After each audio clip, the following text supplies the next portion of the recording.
Guys, how are you? Today our discussion about electric field, that is वैद्युत क्षेत्र, हिंदी में इसको प्रोनाउंस करेंगे वैद्युत क्षेत्र के नाम से। अब देखिए वैद्युत क्षेत्र क्या होता है। देखिए फोर्स पर यूनिट चार्ज, फोर्स पर यूनिट टेस्ट चार्ज, ठीक है ना, इसको क्या बोलेंगे, इलेक्ट्रिक फील्ड बोलेंगे। तो क्योंकि फोर्स आपका वेक्टर क्वांटिटी है, इलेक्ट्रिक फील्ड भी क्या होती है, वेक्टर क्वांटिटी। ये तो फॉर्मूला हो गया। डेफिनेशन क्या है, force exerted on a unit positive charge, ठीक है ना, is called electric field at that point. तो एक्चुअली इसका ये चीज आपको डेफिनेशन से भी क्लियर नहीं हो रही होगी, हालांकि चलिए इसकी छोटी छोटी चीजें डिस्कस कर लेते हैं। इसकी यूनिट क्या रहेगी, न्यूटन पर मीटर। न्यूटन पर मीटर को ऐसे लिखा जा सकता है, न्यूटन पर metre, this is the unit. और डायमेंशन आप लोग को ट्राई कीजिएगा। अब देखिए इलेक्ट्रिक फील्ड का कॉन्सेप्ट समझ लीजिए। आपको पता है कि जो सोर्स चार्ज होता है या फिक्स चार्ज, ठीक है ना, अब चार्ज क्या होगा, इलेक्ट्रिक फील्ड लाइंस हर तरफ निकलती हैं। एक्चुअली क्या होता है कि जैसे अगर आप चार्ज कहीं भी एक टेस्ट चार्ज को लाएंगे तो उसको एक फोर्स रियलाइज होगा। आपको पता ही है कि दो चार्जेस कितने फोर्स लगता है। तो अगर एक बड़ा चार्ज ले लें, ठीक है ना, उसके पास अगर कोई छोटा सा टेस्ट चार्ज आ रहा है स्मॉल मास का और स्मॉल चार्ज लेकर के आ रहा है, तो ये उसको क्या करेगा, उसको फोर्स एक्सर्ट करेगा, बदले में वो भी करेगा। लेकिन आपको पता है कि ट्रक और बाइक की टक्कर होती है तो किसको चोट ज्यादा लगती है, किसका नुकसान होता है, ट्रक तो अपनी जगह पे रहता है। तो ये ट्रक है और टेस्ट चार्ज क्या है, बाइक है, साइकिल है, ठीक है ना, या कोई पैदल व्यक्ति है, भगवान ना करे, ठीक है ना। ये आपका क्या होगा, क्यू नॉट, क्यू नॉट आपका टेस्ट चार्ज हो गया। तो टेस्ट चार्ज से जो test unit positive test charge पे जो फोर्स एक्सर्ट हो रहा है, किसके द्वारा, सोर्स चार्ज के द्वारा। सोर्स चार्ज या फिक्स चार्ज, सोर्स चार्ज होता है बड़ी वैल्यू का और फिक्स चार्ज, ठीक है। तो ये तो अपनी जगह से डिस्प्लेस नहीं हुआ, या डिस्प्लेस होगा तो बहुत ना के बराबर होगा। तो ये जो है फोर्स पर यूनिट चार्ज। अब हम जान रहे हैं कि फोर्स होता है कूलम्ब फोर्स। अब Q और Q मान लीजिए के बीच की जो डिस्टेंस है वो सेपरेशन है, क्या है, R है। तो अभी हमें फॉर्मूला पता है, क्या होता है formula, 1/4πε0 Q not upon R²। अच्छा एप्सिलॉन नॉट मैं लास्ट क्लास में मैंने नहीं बताया था, मतलब इसकी वैल्यू बता दी थी, लेकिन बाय द वे इसका नेम जो था, इसको क्या कहते हैं, इसको बोलते हैं permittivity of free space. Permittivity of free space, ठीक है ना। अभी हम चार्ज में कंसीडरेशन है हमारा वो फ्री स्पेस वाला है, ठीक है ना। किसी मीडियम में हम लोग नहीं रखना है। अगर किसी मीडियम में रखेंगे तो उसका कांस्टेंट क्या होगा, यहाँ पर रहता है 1/4πε0 k और आ जाता है, k उस मीडियम का क्या होता है, कांस्टेंट होता है, ठीक है ना। तो ये आपका, अच्छा ये तो आपका फोर्स हुआ। अपने को क्या चाहिए, अपने को चाहिए क्या, इलेक्ट्रिक फील्ड। इलेक्ट्रिक फील्ड क्या है, इलेक्ट्रिक फील्ड होता है 1/4π F/Q0। तो Q0 आपका है 1/Q0 और ये हो जाएगा K Q0 आज के Q0 से Q0 क्या होगा, कैंसिल आउट हो जाएगा। तो आपका आंसर आ जाएगा 1/4πε0 Q/r²। ये इलेक्ट्रिक फील्ड का फॉर्मूला, यानी ये आया फॉर्मूला निकल के 1/4πε0 Q/r², ठीक है ना। यूनिट क्या है, लिखिए न्यूटन पर मीटर। और भी यूनिट्स हैं तो बाद में डिस्कस की जाएंगे, ठीक है ना। तो ये इलेक्ट्रिक फील्ड कॉन्सेप्ट हो गया, मैथमेटिकल कॉन्सेप्ट समझ में आया, फॉर्मूला समझ में आया, ठीक है ना। हालांकि ज्यादातर बुक्स में डायरेक्ट फॉर्मूला लिखा है, ठीक है ना। सोर्स चार्ज और फिक्स चार्ज का कॉन्सेप्ट जल्दी नहीं बताया जाता है, बताते हैं लोग लेकिन कम बताते हैं। चलिए नेक्स्ट देखते हैं। नेक्स्ट इसमें देखिए properties of electric field lines. Properties of electric field lines, ये इंपॉर्टेंट है।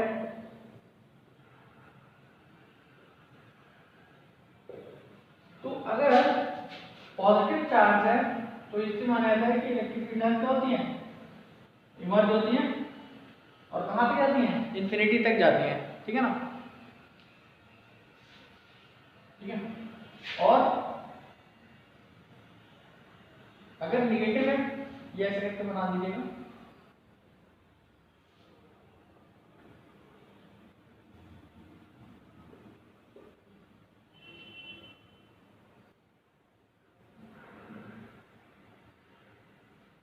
ठीक है। अगर कोई नेगेटिव चार्ज है तो इन्फिनिटी से क्या होगा, नेगेटिव चार्ज पे आती है इलेक्ट्रिक फील्ड लाइंस। दिखा नहीं रहा हूँ, आपको कोशिश करिएगा तो दिखने की, ठीक है ना। इन्फिनिटी से नेगेटिव चार्ज पे आती हैं और पॉजिटिव चार्ज है तो उससे निकलेंगी और कहाँ तक जाएंगे, इन्फिनिटी तक जाएंगे। या फिर ये भी कह सकते हैं कि इन्फिनिटी पे कोई नेगेटिव चार्ज है, ठीक है ना, क्योंकि नेगेटिव चार्ज पे जाती है ना, तो ये भी कह सकते हैं दूसरे तरीके से कि पॉजिटिव चार्ज से निकलती हैं और नेगेटिव चार्ज पर जाती हैं, ठीक है ना। जैसे देखिए ये वाला देखिए, अगर ये लाइन अगर उसको मैं आगे बढ़ाऊं तो ये वाली लाइन आ जाएगी ना, सपोज करिए इस तरीके से। खैर, और ये चीज़ एक ये भी है कि जैसे ये जो फील्ड लाइन होती हैं ये आपकी 3D में होती हैं। 3D बोलो तो ऐसा नहीं कि बोर्ड के प्लेन में ही आपको दिखेंगे, बोर्ड के प्लेन के बाहर भी हमारे घुस रही होंगी आँख वगैरह, ठीक है ना। तो और तो वही करेक्ट मैटर हो जाएगा, ठीक है ना, तो उसमें मत जाइए। तो ये क्या होता है, 3D स्पेस में निकलती हैं, ओके ना। नेवर इंटरसेक्ट ईच अदर, अपने एक दूसरे को कभी इंटरसेक्ट नहीं करती हैं। अगर ऐसा होता तो क्या होता है कि जैसे अगर कहीं पर आप एक टेस्ट चार्ज लेकर के आते, इलेक्ट्रिक फील्ड लाइन मान लीजिए कि कट करती, तो मान लीजिए कट ऐसे कर रही थी या किसी तरीके से कर रही थी, तो क्या होगा कि वो टेस्ट चार्ज एक ही टाइम पे 2 डायरेक्शन दिखाएगा, विच इज़ नॉट पॉसिबल, ठीक है ना। पॉसिबल होता ही नहीं कि एक टाइम पे आप 2 डायरेक्शन दिखा पाएँ या कोई भी चीज़ 2 डायरेक्शन दिखा पाएँ, ठीक है ना। मान लीजिए कि आप किसी पार्टी एक्स पार्टी में थे तो और वाई में जाना चाह रहे थे, तो जब तक आप एक्स को छोड़ोगे नहीं तब तक वाई में नहीं आ सकते, और वाई में चलेगा तो फिर एक्स में नहीं आ सकते, तो फिर वाई को छोड़ करके ही आपको एक्स में आना पड़ेगा। तो एक साथ 2 पार्टी में नहीं रह सकते ना, ऐसा ही यहाँ पर भी है, ठीक है ना। अब एक्स और वाई कौन सी पार्टी में, मतलब आप डिसाइड करते रहिएगा, मैं नहीं बता रहा हूँ क्योंकि मुझे पॉलिटिक्स में एकदम नहीं बोलना है, ठीक है ना, फिर भी मैं एग्जाम्पल दूंगा, ठीक है ना।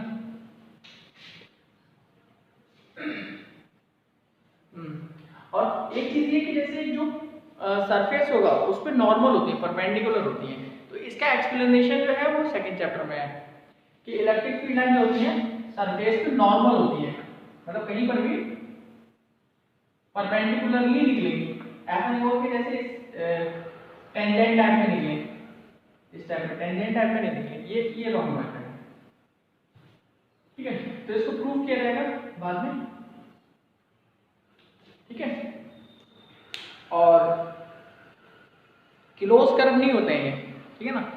जैसे कि मैग्नेटिक फील्ड लाइंस क्या होती है, क्लोज कर्व्स होती हैं, लेकिन इलेक्ट्रिक फील्ड लाइंस होती है क्लोज कर्व नहीं होती हैं। तो ये सब आपको ध्यान रखना पड़ेगा, इलेक्ट्रिक फील्ड लाइंस की प्रॉपर्टी है, एक बार एनसीईआरटी देखिएगा क्लियर हो जाएगा, ठीक है।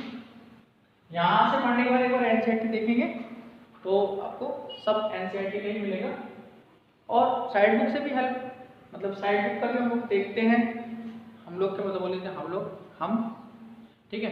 खैर ये आपका हो गया इलेक्ट्रिक फील्ड लाइंस हो गया और इलेक्ट्रिक फील्ड हो गया। अब नेक्स्ट इसमें देखिए electric flux.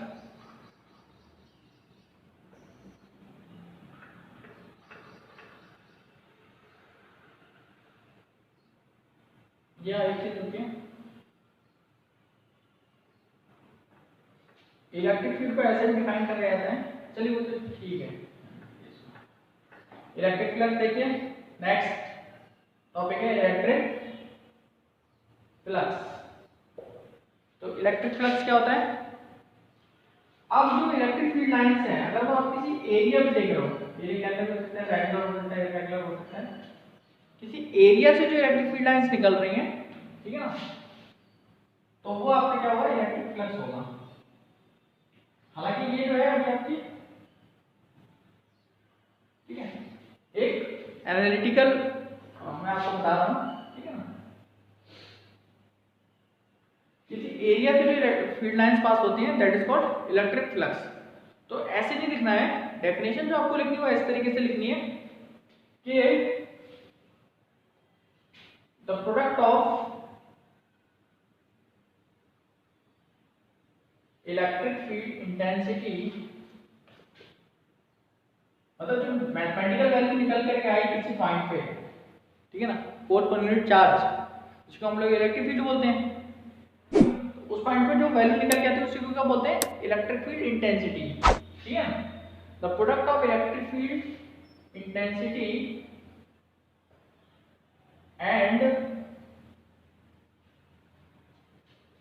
The surface area, या area through which the electric field lines passes, ठीक है ना। तो फाई से डिनोट करते हैं, डिनोटेड बाय फाई, और फाई क्या होता है, E डॉट डेल्टा एस, ठीक है ना। और डेल्टा एस क्या है, मतलब कोई एक एरिया मान लीजिए जिस एरिया से आपकी इलेक्ट्रिक फील्ड लाइंस पास हो रही है, और बना लो थोड़ा सा फील्ड लाइंस,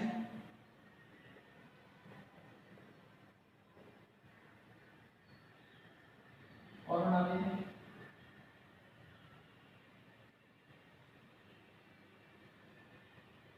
पहले यहाँ से भेजिए तो निकलेंगे, तो मुझे भेजना पड़ेगा, तो यहाँ तो मैं यही बना रहा हूँ, ठीक है ना, थोड़ा सा अच्छा लगने लगा, ये वाला पोर्शन थोड़ा सा आपका यूनिफॉर्म नहीं है, चलिए कोई बात नहीं। अब यहाँ पर आप मान लीजिए कोई आपने एक एरिया माना डेल्टा एस, जिससे निकल रहे होंगे ये इलेक्ट्रिक लाइंस, तो एक एरिया मान लीजिए इस तरीके से, ये डेल्टा एस है जिससे आपकी इलेक्ट्रिक फील्ड लाइंस पास हो रही है।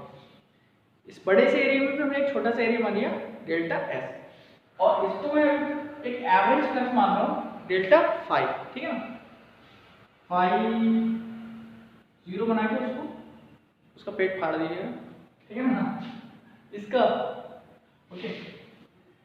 और टोटल फ्लक्स क्या है, मतलब आपको सारे जितने भी छोटे छोटे स्मॉल एरियाज हैं उनके सारे फ्लक्स को जोड़ना पड़ेगा, तो आपको पता चल जाएगा कि टोटल फ्लक्स कितना है, ठीक है ना।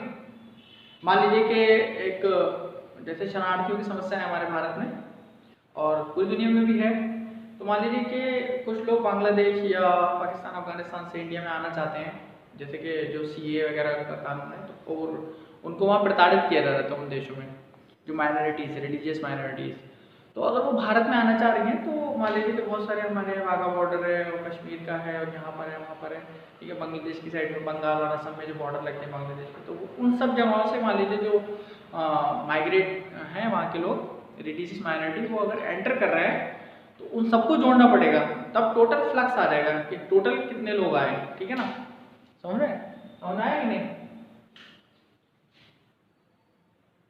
तो ये आपका इलेक्ट्रिक फ्लक्स। अब इलेक्ट्रिक फ्लक्स की यूनिट क्या रहेगी, इसकी यूनिट तो क्या थी, न्यूटन पर मीटर थी इलेक्ट्रिक फील्ड की, और इसकी यूनिट क्या रहेगी, न्यूटन पर मीटर नहीं थी, सॉरी मैंने गलत लिख दिया था, ओह शिट, न्यूटन पर कूलाम, ठीक है ना, यूनिट क्या होगी, न्यूटन पर कूलाम, मैंने वहां पर भी गलत लिख दिया था, और इनटू मीटर स्क्वायर, ठीक है ना, ये हो जाएगा आपका, ओके, न्यूटन पर coulomb into metre square, okay. तो ये आपका इलेक्ट्रिक फील्ड इंटेंसिटी की सॉरी आपका इलेक्ट्रिक फ्लक्स की यूनिट आ गई, इलेक्ट्रिक फ्लक्स का फॉर्मूला इलेक्ट्रिक फ्लक्स की यूनिट आ गई, ठीक है। तो ये आपका, और मान लीजिए कि अगर इलेक्ट्रिक फील्ड लाइंस को जरूरी नहीं कि वो नॉर्मली पास हो रही हैं एरिया से, ठीक है, और अच्छा ये डेल्टा एस जो है इसको भी वेक्टर मान लेते हैं थोड़ी देर के लिए, ये चीज ध्यान रखिएगा। वैसे तो एरिया आपका क्या होता है, स्केलर क्वांटिटी होता है, लेकिन यहाँ पर आप जो है एरिया क्या मानोगे, वेक्टर क्वांटिटी मान लोगे, ठीक है। तो यानी कि इलेक्ट्रिक फील्ड वेक्टर का डॉट प्रोडक्ट एरिया वेक्टर के साथ, ठीक है। तो थोड़ा सा मैथमेटिकली डिफाइन करना पड़ेगा इसको, थोड़ा सा क्या पूरा ही डिफाइन करना पड़ रहा है, ठीक है। स्केलर प्रोडक्ट किस चीज का, इलेक्ट्रिक फील्ड वेक्टर और area vector normal to the surface. Area vector की डायरेक्शन किधर होती है, क्योंकि वेक्टर है तो डायरेक्शन होगी, तो नॉर्मल टू द सरफेस, जो सरफेस है उसके नॉर्मल, जैसे ये सरफेस है बोर्ड की तो इसके नॉर्मल, ठीक है ना, तो ये क्या हो जाएगा आपका एरिया वेक्टर का डायरेक्शन हो जाएगा। कोई भी सरफेस ले लीजिए, ये सरफेस है तो इसके नॉर्मल, चलिए खैर ये डेल्टा फाई की यूनिट आ गई, ठीक है ना। अब ये आ गया आपका। आगे देखते हैं, इलेक्ट्रिक फ्लक्स जो है वो क्या है, एक स्केलर क्वांटिटी है, ठीक है ना, वेक्टर नहीं है, क्योंकि स्केलर प्रोडक्ट था ना, डॉट प्रोडक्ट। अब नेक्स्ट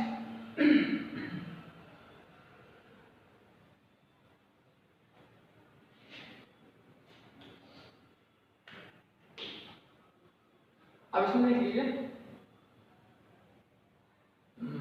गॉस थ्योरम, लेकिन अभी तो इसमें काफी कुछ रह गया है। डाइपोल देखिए पहले, इलेक्ट्रिक डाइपोल।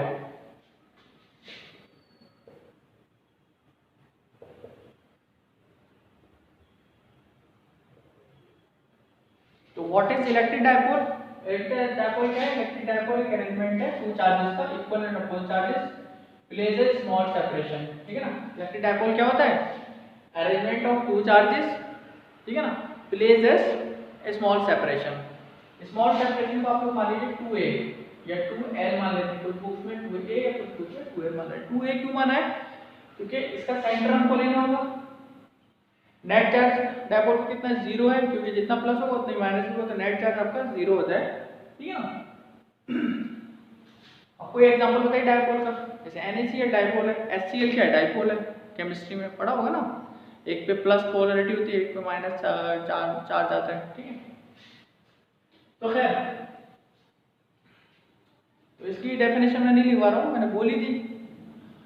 अब dipole movement, dipole movement, electric dipole movement, ठीक है। इलेक्ट्रिक शब्द इसमें जोड़ दीजिएगा। डाइपोल मूवमेंट क्या होता है?